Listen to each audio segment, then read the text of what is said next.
Kailangan ng tanghalian ay almusal. Wala, hindi makalakad.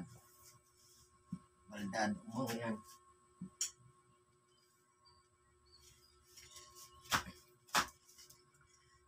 Wala, pilay na.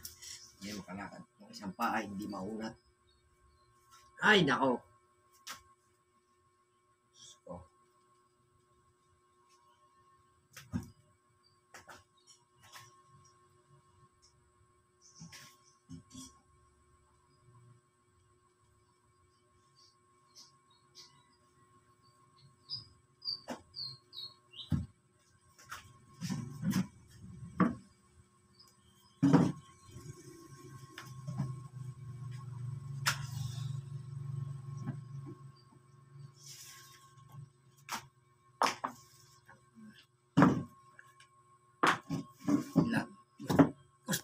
lagi na lang nakaupo.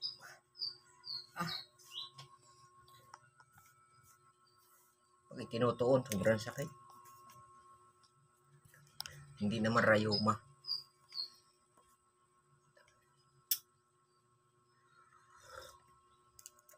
Hindi nga makapagmotor. Kasi pag tumagilid sa kanan, pag natumba, diretso na. Hindi maitutuon. Kaya kailangan dito lagi lamang sa kaliwa pag nagmotor.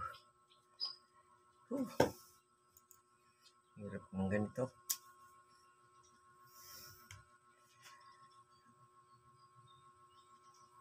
Hirap ng buhay ko dito pag ganito. Mag-isa lang bago wala akong masahan. Piprito lang ako ng itlog. 2 balik lang ako doon. Palok-sulok ako para akong tikling. Para akong kanggaro. Pinahilot ko na. Kaso masakit pa rin. Hindi maunat ng diretso. Pag inunat masakit. Pag binaluktot, hindi masakit gaano.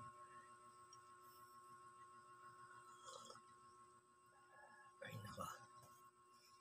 Doon na ako matambay doon sa terrace. Para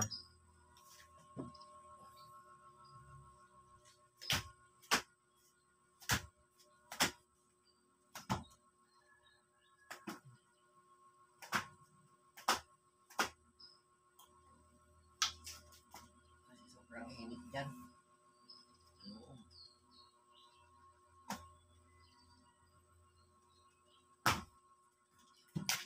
Oh. Hay. Ay. Minsan napapasungaba na lang ako. Kanina lang to, kaninang umaga, nakaupo lang ako. Pag tayo ko, biglang na pilot na naman ganito. Sama.